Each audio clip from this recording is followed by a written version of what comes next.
J'avais tellement la pression à l'école que souvent j'avais envie à la fois de pleurer et de hurler. Sharon, le stress à l'école ne diminue pas quand on grandit simplement. Ses causes changent. James, penses-tu que tes parents ne comprennent pas à quel point tu es sous pression à l'école? Peut-être te disent-ils que tu n'as pas de loyer ou de traite à payer, pas de famille à nourrir, pas d'employeur à satisfaire. Pourtant, tu estimes que tu subis autant de pression que, si ce n'est plus. Rien que les allers-retours entre l'école et la maison peuvent être stressants. Il y avait souvent des bagarres dans le bus, raconte Tara. Le chauffeur s'arrêtait et faisait descendre tout le monde, ce qui nous retardait d'au moins une demi-heure. Une fois que tu es arrivé à destination, la pression est moins forte, tu pourrais dire. Au contraire, à cause des professeurs qui veulent que tu excelles et que tu obtiennes les meilleures notes possibles, tu te sens obligé de leur donner satisfaction. Les professeurs poussent les élèves à exceller, surtout ceux qui ont des capacités. Même si on a des projets de vie valables, certains profs nous donnent le sentiment qu'on est nul si on ne s'oriente pas comme eux le voudraient. Au lycée, les jeunes ont plus de liberté et ils sont plus rebelles. Si on ne fait pas comme eux, ils trouvent qu'on n'est pas dans le coup. Tous les jours, les autres nous poussent à boire et à coucher. Par moments, c'est dur de résister à l'envie de les suivre, nous dit Aaron.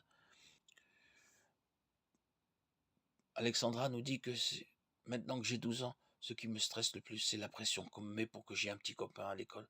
Tout le monde me dit, combien de temps tu vas rester célibataire? On nous pousse à sortir avec un garçon. Comme on ne veut pas toujours. On nous catalogue. Et ça, dès le départ. Les camarades sont une source de stress quelquefois. Il nous faut donc réduire ce stress. On ne peut pas raisonnablement s'attendre à traverser notre scolarité sans avoir à affronter une forme ou une autre de stress. C'est vrai que trop de stress peut être oppressant. Or, ce qu'a écrit le roi Salomon, l'oppression peut faire qu'un sage agisse comme un fou, Ecclésiaste 7.7. Mais inutile d'en arriver là. Il nous faut donc apprendre à faire face au stress efficacement. Gérer le stress, c'est comme faire de l'haltérophilie. Pour réussir, l'haltérophile doit se préparer correctement. Il ne cherche pas la barre avec plus de poids qu'il ne peut porter, et il soulève son haltère de la bonne manière s'il prend ses précautions. Il fortifiera ses muscles sans endommager son corps. Sinon, il risque une déchirure musculaire ou même une fracture. Pareillement, tu peux résister aux tensions et arriver à faire tout ce que tu as à faire sans t'endommager. Tu peux dormir suffisamment chaque nuit, au moins 8 heures. Cela te permet de gérer le stress et aussi améliore ta mémoire. Quand le malheur arrive, une personne prudente se met à l'abri, affirme Proverbe 22.3. Mais tu ne peux te mettre à l'abri d'un stress oppressant sans en définir d'abord la cause la plus probable. Reviens donc à ce qui en est la cause. Quel est ton plus grand facteur de stress en ce moment? Fais des recherches, par exemple, si tu croules sous les devoirs, revois ce que tu peux faire. Choisis tes priorités. Ne remets pas à plus tard.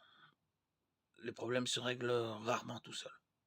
Au contraire, si on ne s'en occupe pas, ils ont tendance à s'aggraver, ce qui augmente le stress. Une fois que tu as décidé comment tu vas combattre un certain stress, ne tarde pas. Passe aussitôt à l'action. Par exemple, si tu es résolu à suivre les principes moraux de la Bible, fais-le savoir dès que possible. Cela peut réduire ton stress.